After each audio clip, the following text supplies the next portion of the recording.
Late us start बेटा। Ready? जो आ चुके हैं, okay, we will start with you. Do respond बेटा।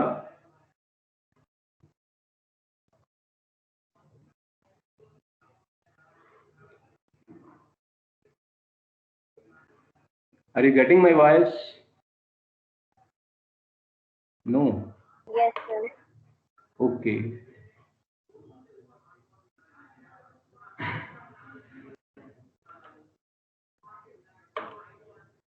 Okay. Then for revising again, I have taken from your exemplar book. मैंने ये आपसे शेयर भी कर दिया था ना कल आपसे, आपकी क्लास ग्रुप में मैंने शेयर कर दिया था ये जो मैं आज कराने वाला हूँ।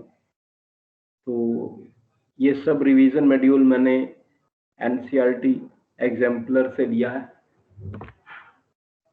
Meaning of a polynomial, will you tell polynomial क्या होता है? Will anybody respond?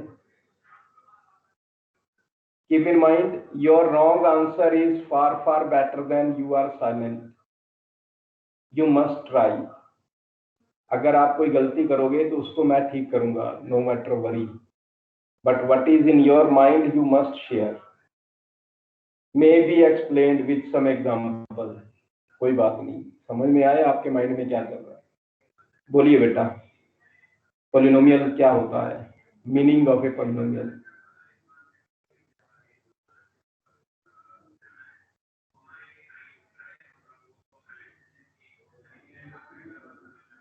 नहीं पता? चैप्टर पूरा कर लिया, रिवाइज कर लिया?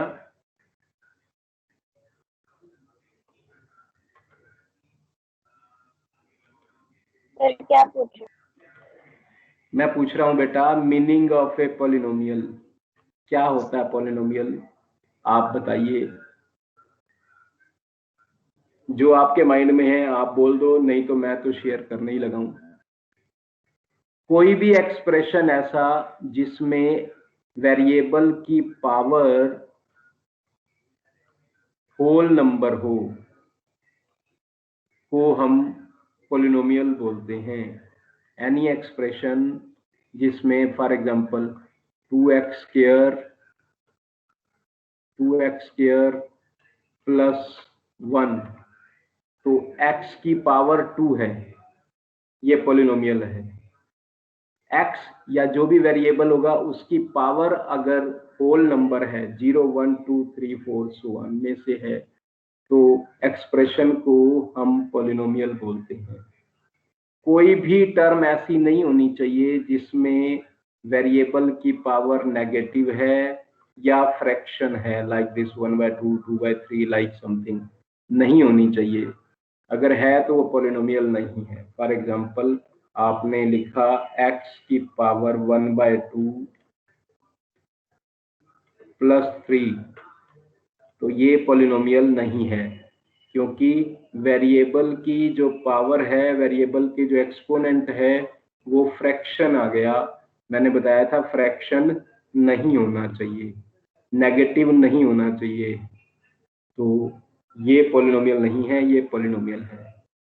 पहचान समझ में आ गई पॉलिनोमियल की?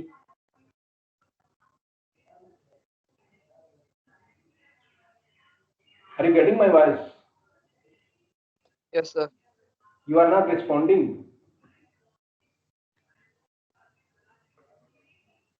रिस्पॉन्ड करो बेटा, जो भी है गलत आपको नहीं समझ में आया बताओगे, समझ में आया जो आपके माइंड में एग्जांपल आ रहा है। चलो कोई और एग्जांपल दो, चल मैं वेट करता हूँ। आप मुझे कोई और एग्जांपल दो पॉलिनोमियल का, Any example in your mind must speak. I want interactive class than only I am speaking and you are hearing. शाबाश.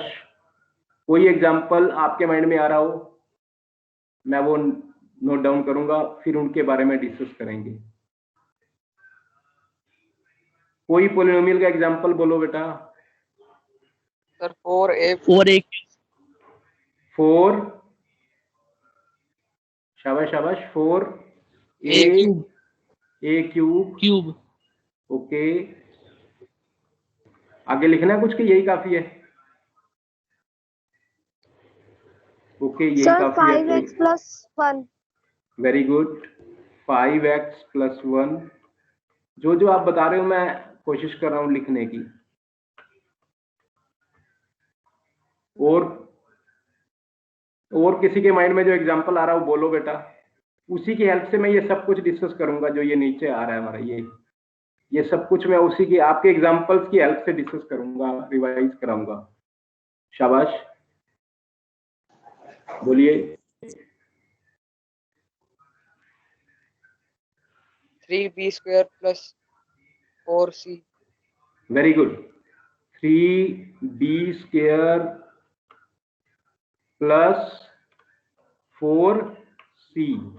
ओके, ठीक है. और बोलो. चलिए, ठीक है. अब अगला क्वेश्चन है डिग्री ऑफ पॉलिनोमियल. जो एक्सप्रेशन, जो पॉलिनोमियल आपको दे रखा है, उसमें वेरिएबल की सबसे बड़ी पावर क्या है? Highest power of variable is called degree of polynomial. For example, ये एग्जांपल आप में से एक ने दिया है ना, आपने, मैं इस एग्जांपल में बात करता हूं. यहां पावर क्या है? 3. तो डिग्री 3 हो गई. डिग्री क्या हो गई? 3. हाईएस्ट पावर 3 हो गई. अब इसमें क्या होगी डिग्री? इसमें डिग्री ऑफ पॉलिनोमियल क्या होगी? 1. यस. इसमें डिग्री ऑफ पॉलिनोमियल क्या होगी? 2 is the right answer. Very good. तो हाईएस्ट पावर को हम क्या बोल रहे हैं? डिग्री. अब बात करते हैं कोफिशिएंट्स की. अब यहां बताओ, ए क्यूब का कोफिशिएंट क्या है? जो ए क्यूब के साथ लिखा होता है उसको कोफिशिएंट्स बोलते हैं. तो ए क्यूब का कोफिशिएंट क्या है? 4. Right answer.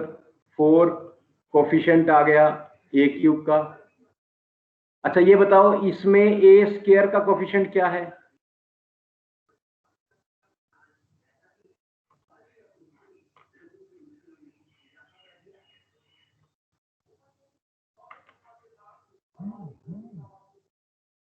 जब नहीं लिखा हुआ, क्या लिखा हुआ था बेटा? 4a क्यूब बोला था. Yes sir. हाँ, 4a क्यूब मैंने लिख दिया. अब जो टर्म मिसिंग है उसका कोफिशिएंट 0 है. यानी ए स्क्वायर नहीं है, ए नहीं है, इसका मतलब ये नहीं कि नहीं है भाई. मैथमेटिक्स में नहीं है का मतलब 0 होता है. तो आप बताओगे कि ए स्क्वायर का कोफिशिएंट 0 है सर. ए का कोफिशिएंट 0 है सर, क्योंकि 4a क्यूब लिखा हुआ है, सिर्फ ए स्क्वायर लिखा ही नहीं हुआ. हम लिखना चाहें तो लिख सकते हैं 4a cube plus 0a square plus 0a plus 0. तो सारी टर्म आगे बीच में.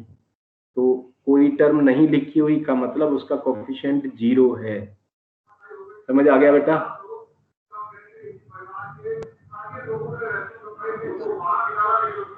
अच्छा, अब बताओ मुझे, इस एक्सप्रेशन में एक्स स्क्वायर का कोफिशिएंट क्या है? What is coefficient of x square in 5x plus 1?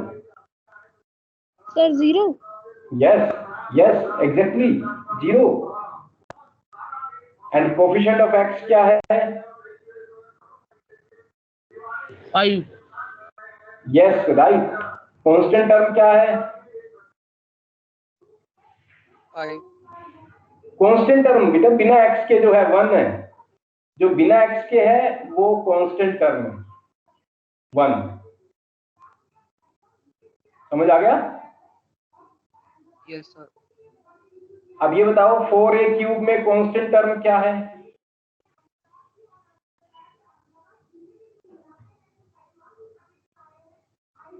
Zero. Zero, yes exactly. जब नजर नहीं आ रही तो zero, nothing means mathematically zero. Very good, excellent, means समझ आ गया आपको, कोई डाउट नहीं है। अब ध्यान से देखो बेटा, मोनोमियल्स जब एक टर्म हो, सिर्फ ये एक टर्म है तो ये मोनोमियल हो गई। 4a³ इनको नहीं देखते, जो मल्टीप्लाई हो रहे हैं उनको नहीं देखते, बीच में प्लस माइनस नहीं होना चाहिए, वो नहीं है, तो ये सिंगल टर्म गिनी जाएगी। ये सिंगल टर्म वाला एक्सप्रेशन को मोनोमियल बोलते हैं। पहला काम वो पॉलिनोमियल होना चाहिए, यानी उसमें वेरिएबल की पावर जो है वो होल नंबर होना चाहिए, नॉन नेगेटिव इंटीजर होना चाहिए, और दूसरा एक ही टर्म हो सिर्फ, तो उसको हम मोनोमियल का नाम देंगे। और ये क्या हुआ, इसमें कितनी टर्म है? एक टर्म 5x है, दूसरी टर्म 1 है, तो कितने बने? दो टर्म बनी ना, दो का मतलब बाइनोमियल। ये क्या है, मोनोमियल है बाइनोमियल है? बाइनोमियल। बाइनोमियल है, क्योंकि दो टर्म है। बेशक वेरिएबल दो हैं, इसमें वेरिएबल दो हैं, बी और सी, तो हम इसको कहेंगे बाइनोमियल विद टू वेरिएबल्स। ये मोनोमियल विद वन वेरिएबल, ये मोनोमियल विद वन वेरिएबल है। समझ गए? समझ गए? Yes sir. अब अगली टर्म पे आओ, कांस्टेंट। कांस्टेंट ये लिखा हुआ है 2, ये कांस्टेंट हो गया, मींस जिसमें कुछ जिसमें वो हो ही ना वेरिएबल, क्या ना हो? वेरिएबल। जिसमें वेरिएबल हो ही ना वो कांस्टेंट टर्म होगी, कांस्टेंट होगा। 2, 10, 20 whatever, that is constant। अब लीनियर, जब मैक्सिमम पावर 1 हो, जिसको हमने डिग्री बोला, अगर डिग्री ऑफ पॉलिनोमियल 1 हो तो उसको लीनियर बोलेंगे। डिग्री ऑफ पावर 2 हो, डिग्री ऑफ पॉलिनोमियल 2 हो, तो उसको हम क्वाड्रेटिक पॉलिनोमियल बोलेंगे। तो आप चेक कर सकते हो, 2 कांस्टेंट है। लीनियर कौन सा हुआ इनमें से? 5x+1 हुआ कि नहीं? जो 5x+1 है वो लीनियर में काउंट हुआ कि नहीं? Yes sir. अच्छा, जो 3b² + 4c है वो किस में काउंट हुआ? क्वाड्रेटिक में काउंट हुआ कि नहीं? क्योंकि दो पावर है मैक्सिमम, तो क्वाड्रेटिक में काउंट हुआ। और a3 वाला 4a³ क्या किस में काउंट हुआ? क्यूबिक। Cubic, very good. जो यहाँ नहीं लिखा हुआ, पता होना चाहिए आपको, क्यूबिक। ओके, अब नेक्स्ट है value of a polynomial for given value of variable. ये आप कर चुके हो, x की वैल्यू 1 पे वैल्यू निकालो तो आप 5 + 1 6 निकाल दोगे। a की वैल्यू 1 पे 4a³ की वैल्यू निकालो, आप 1 पुट करोगे 4 आ जाएगा आंसर। तो डिफरेंट वैल्यूज पर पॉलिनोमियल की वैल्यू निकालना, that is value of a polynomial for a given value of variable, practice कर चुके हो। उसके बाद हमने जीरो ऑफ पॉलिनोमियल किया। अभी जीरो पॉलिनोमियल क्या होता है? पॉलिनोमियल x y यानी वेरिएबल की जिस वैल्यू पर पॉलिनोमियल जीरो बन जाए उसको बोलते हैं क्या? उसको बोलते हैं जीरो ऑफ पॉलिनोमियल। वेरिएबल की जिस वैल्यू पर पॉलिनोमियल जीरो बन जाए उसको बोलते हैं, क्या बोलते हैं? Zero of polynomial.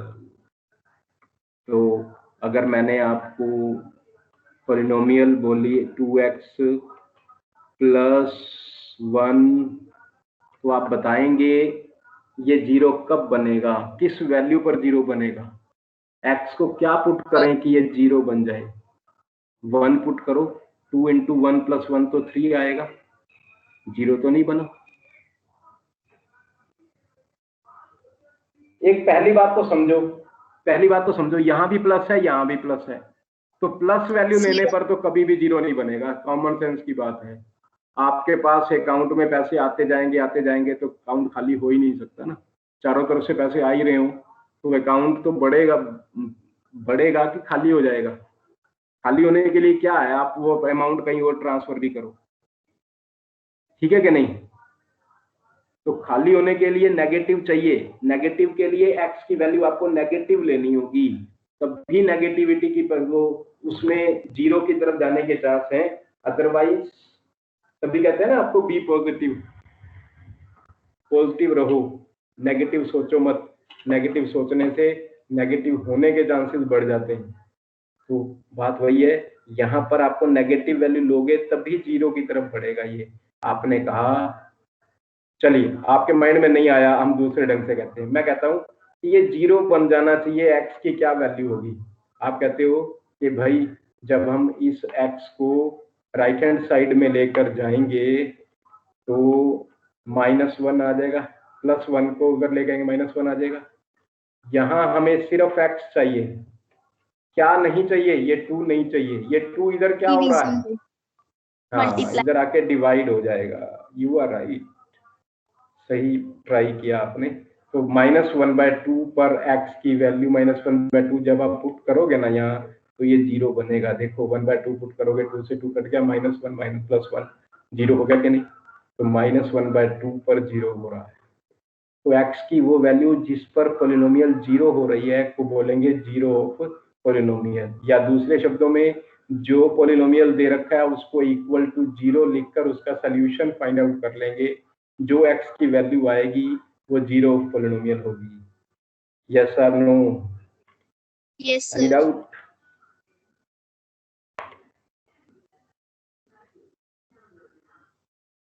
Okay, any doubt? No, any sir. Doubt? No, sir.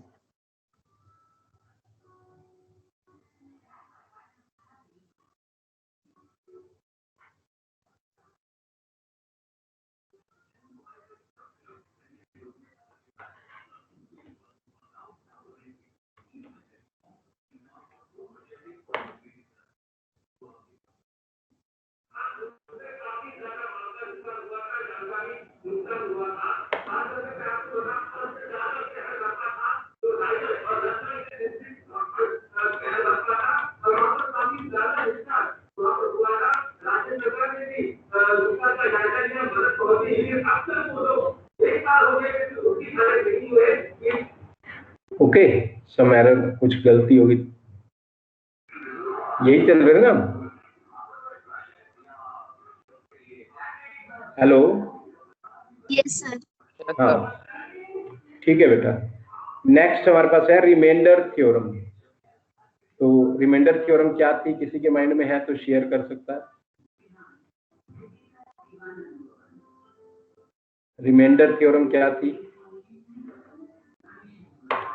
हम अगर किसी लीनियर पॉलिनोमियल से, मान लो x - a से किसी पॉलिनोमियल px को डिवाइड करते हैं,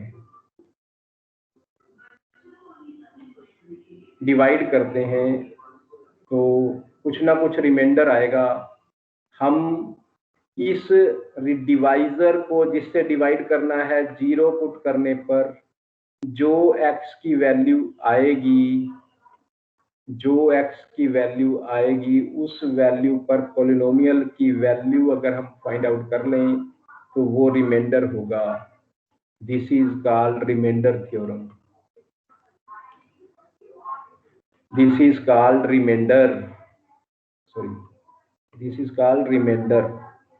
मैं रिपीट कर रहा हूं, when we equate divisor to zero get some value of x की उस वैल्यू पर जब हम पॉलिनोमियल की वैल्यू निकाल लेते हैं, जो वैल्यू आएगी वो बिना डिवाइड किए हमें रिमाइंडर प्रोवाइड कर देगी फॉर दैट डिवीजन, जिससे हमें गिवन लीनियर पॉलिनोमियल से गिवन पॉलिनोमियल को डिवाइड करके रिमाइंडर फाइंड आउट करना था। बिना डिवाइड किए हम रिमाइंडर फाइंड आउट कर पाएंगे by getting x value by equating it equal to 0. At that value, when we find value of polynomial, it will provide nothing but remainder.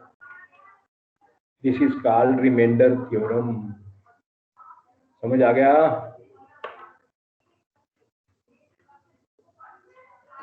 Okay, अब थोड़ा सा चेंज आया।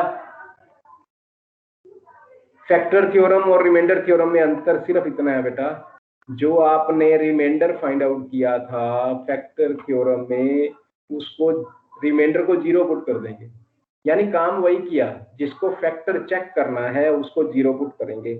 इन अदर वर्ड्स वो divisor ही तो है, उस डिवाइजर को 0 put करके x की वैल्यू निकालोगे और इस वैल्यू पर पॉलिनोमियल की वैल्यू फाइंड आउट करोगे। आप पॉलिनोमियल की वैल्यू फाइंड आउट करोगे, जिसको आपने रिमाइंडर थ्योरम के हिसाब से नाम दिया था रिमाइंडर।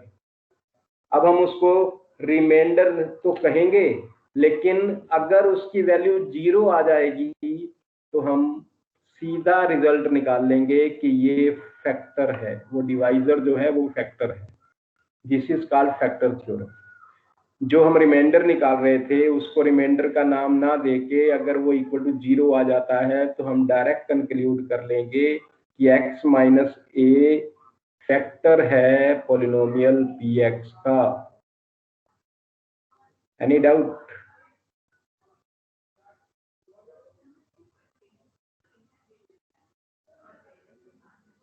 बेटा सबको समझ में आ गया रिमाइंडर थ्योरम और फैक्टर थ्योरम में डिफरेंस? Yes sir. किसी को कुछ पूछना है तो शेयर कर सकता है। कोई क्वेरी है आपकी तो शेयर कर सकते हो बेटा, लेकिन ध्यान रहे ये दोनों रिजल्ट रिमाइंडर थ्योरम और फैक्टर थ्योरम के केवल लीनियर पॉलिनोमियल के लिए हैं। केवल लीनियर पॉलिनोमियल से जब आप डिवाइड करते हो या उसको फैक्टर चेक करना चाहते हो तो आप ये थ्योरम अप्लाई कर पाओगे, नॉन लीनियर के लिए नहीं, क्वाड्रेटिक के लिए नहीं। ठीक है, ध्यान रहेगा।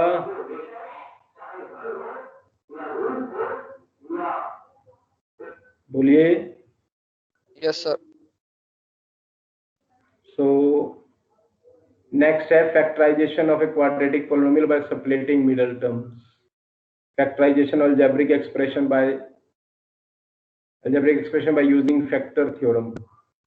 ये आप प्रैक्टिस कर चुके हो, जब क्वेश्चन आएंगे तो साथ साथ डिस्कस कर लेंगे।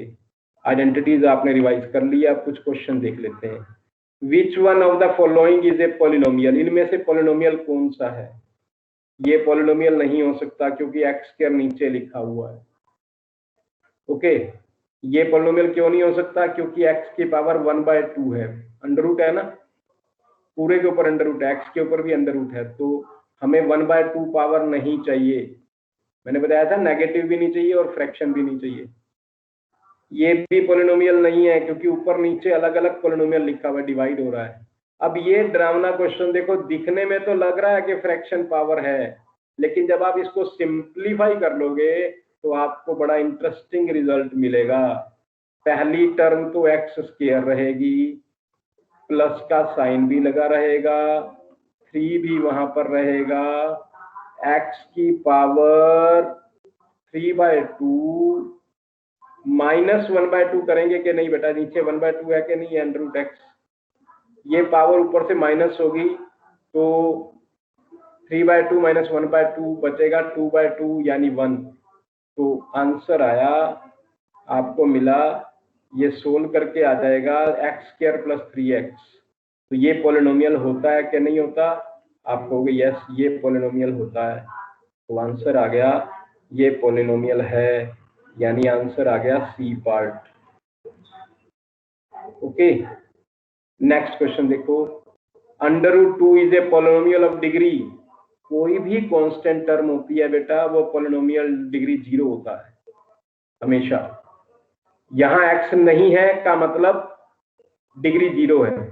इसका मतलब ये हुआ √2 के साथ आपने x तो लिखा लेकिन उसकी पावर 0 लिख दी, तो किसी नॉन जीरो की पावर 0 1 होता है, अगर हम कांस्टेंट कह रहे हैं, कोई भी कांस्टेंट हमें दे रखा है तो उसकी डिग्री हमेशा 0 होती है।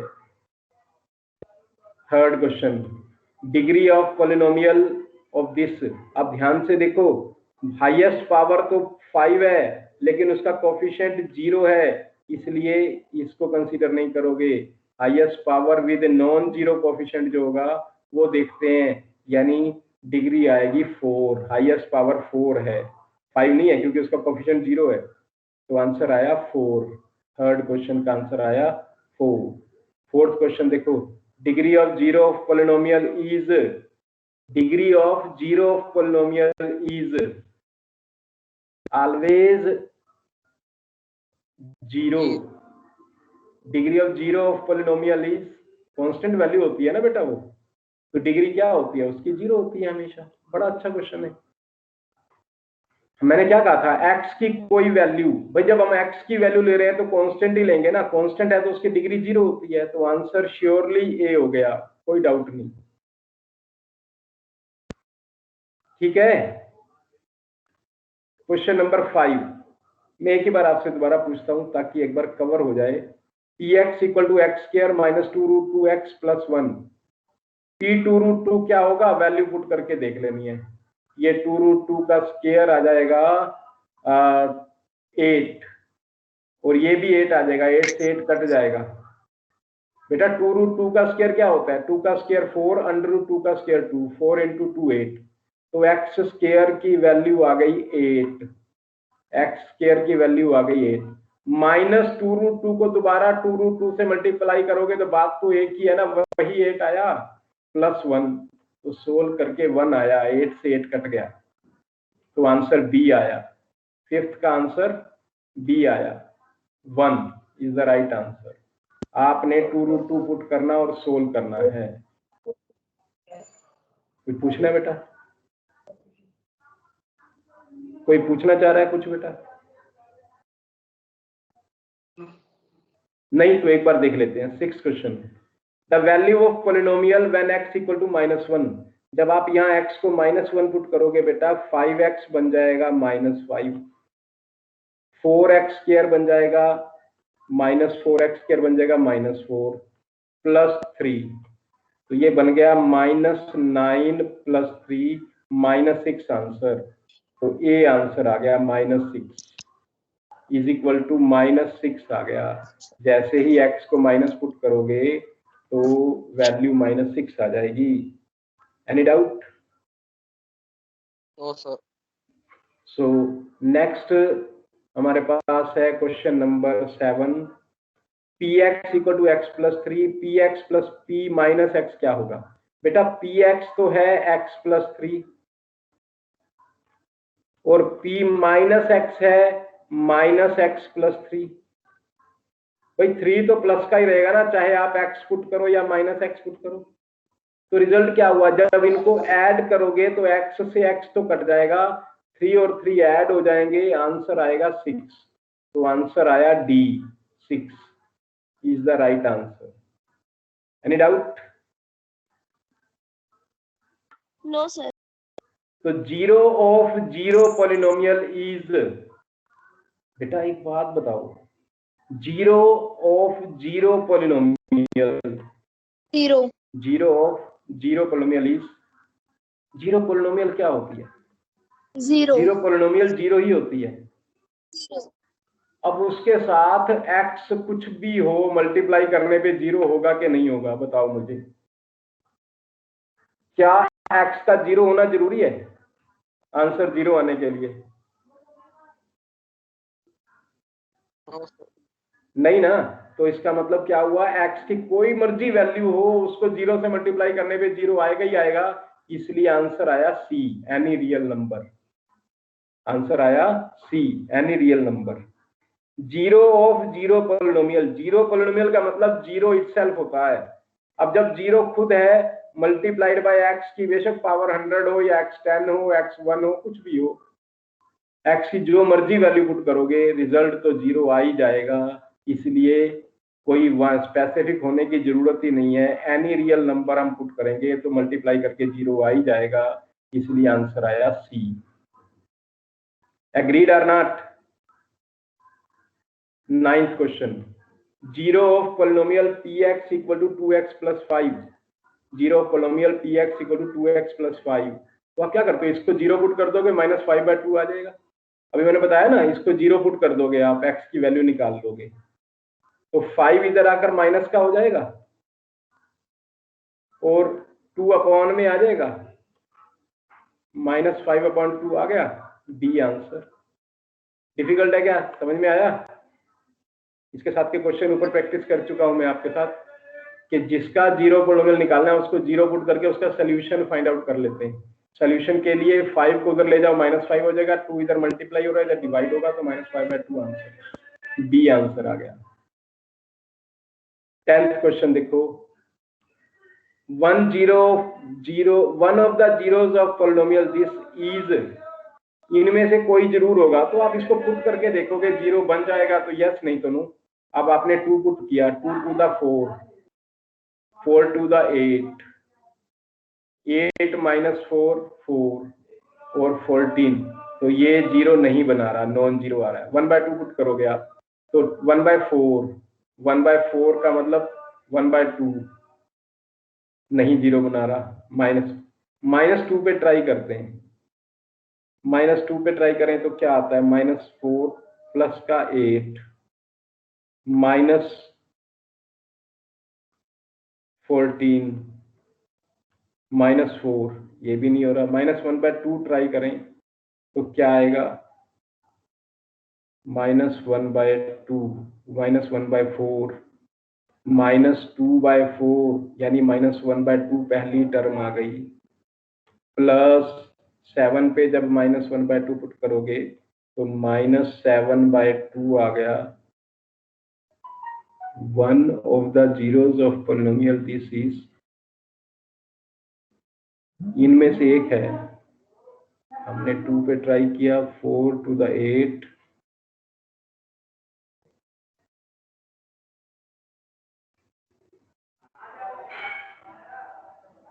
8 -4 नहीं हो रहा।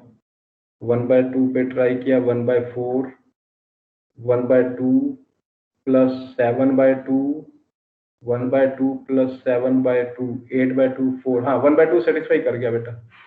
ए सेटिस्फाई नहीं कर रहा, हमने सी भी ट्राई किया था, नहीं कर रहा, डी भी नहीं कर रहा, लेकिन 1/2 सेटिस्फाई कैसे कर गया देखो। जब आप 1/2 पुट करोगे बेटा तो 1/4 आएगा, 2/4 क्या बना, 1/2 बना क्या नहीं, प्लस 7/2, एक्स को पुट किया 7/2, ये क्या बना, 8/2 बना क्या नहीं, 8/2 मीन्स प्लस का 4, -4 यहाँ पे है, ऐड करने पे 0 हो जाएगा, तो बी 1/2 आंसर आ गया। If x 51 plus 51 is divided by x plus 1, the remainder is always, x की वैल्यू -1 पुट करो, x की वैल्यू -1 पुट करो, -1 पुट करते ही यहाँ पर -1 ही आएगा, 50 आंसर आ जाएगा। रिमाइंडर फाइंड आउट करने के लिए x को -1 पुट करोगे ना, डिवाइजर को 0 पुट करके, तो सोल्व करके 50 आ गया, तो 11th का आंसर आया D. 12th question, x plus 1 is a factor of polynomial this, value k क्या होगा, यानी x को -1 यहाँ पुट करोगे तो वो 0 पोलिनोमियल बन जाएगा। क्या आएगा, -1 पुट करते ही ये बना -2, -1 पुट करते ही -1 का स्क्वायर प्लस आया तो ये +2 बना, और k ये बना -k। जब 0 को इक्वेट करोगे तो k की वैल्यू 2 आएगी, k की वैल्यू 2 का मतलब सी आंसर, k की वैल्यू 2 का मतलब सी आंसर। समझ में आया यहाँ तक बेटा? Any query?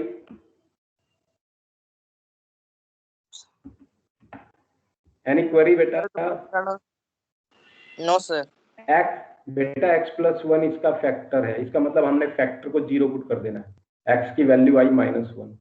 मैंने कहा था ना, पोलिनोमियल में x को -1 पुट करते ही इसको 0 से इक्वेट कर देते हैं, अगर हम फैक्टर थ्योरम लगा रहे हो तो, नहीं तो वो रिमाइंडर होता है। जब फैक्टर लिखा होगा तो हम उसको 0 के बराबर लिख देंगे, तो मैंने कहा जब हम x को -1 पुट करते हैं तो -1 का स्क्वायर +1 आता है, +1 को 2 से मल्टीप्लाई करते हैं तो ये प्लस का 2 हो जाता है, मैंने +2 लिखा यहाँ।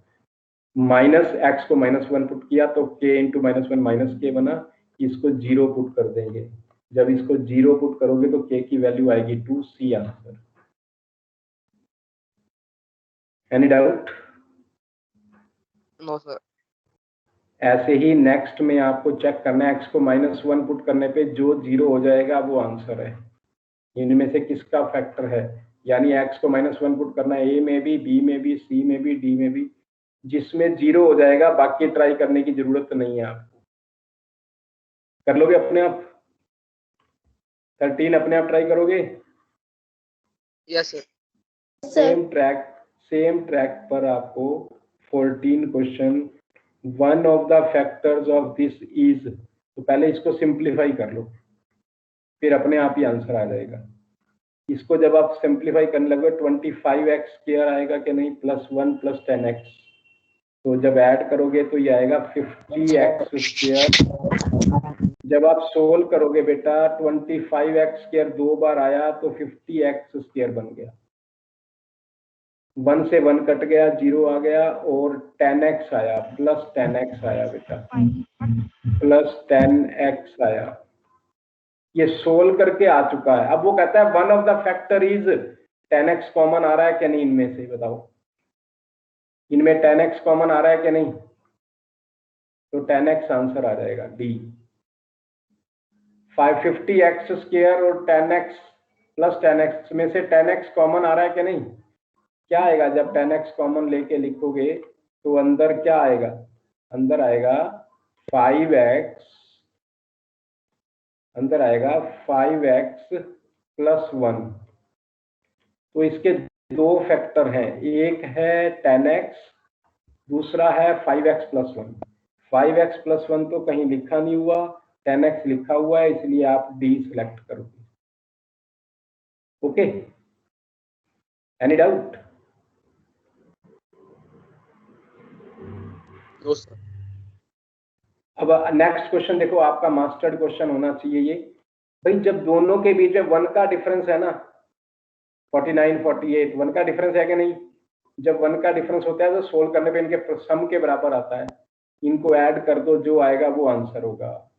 तो 8 9 17 1 4 4 8 9 497 आंसर, क्योंकि a - b into a + b लिखोगे कि नहीं, a - b 1 होगा तो a + b के बराबर आ जाएगा, जो कि 497 है, तो डी आंसर आ गया। It is very important question, very important question, not question but type. जब 1 का डिफरेंस होगा तो आंसर इनके सम के बराबर होगा, आंसर इनके सम के बराबर होगा। ऐसे ही 16th क्वेश्चन, 17 ये अपने आप ट्राई कर लोगे आप, डायरेक्ट फैक्टराइज करके सिंप्लीफाई करना है। Okay, any doubt?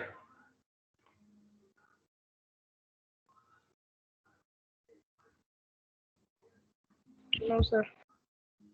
Okay,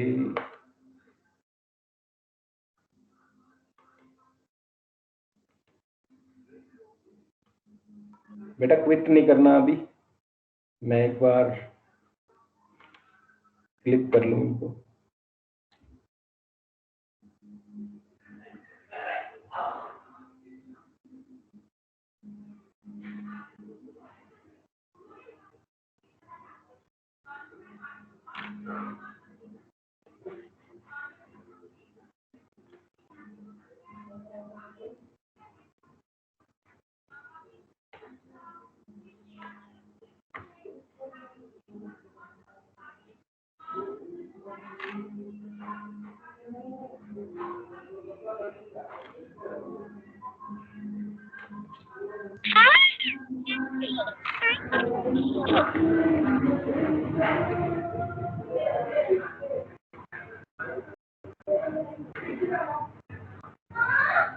okay बेटा, good bye, you may leave now.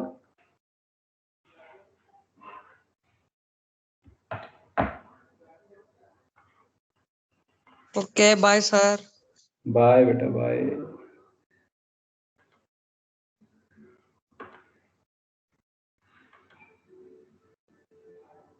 Okay good bye.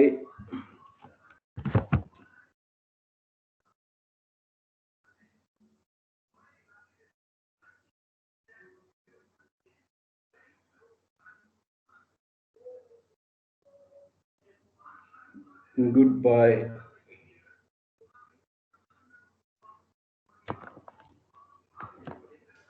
Bye sir.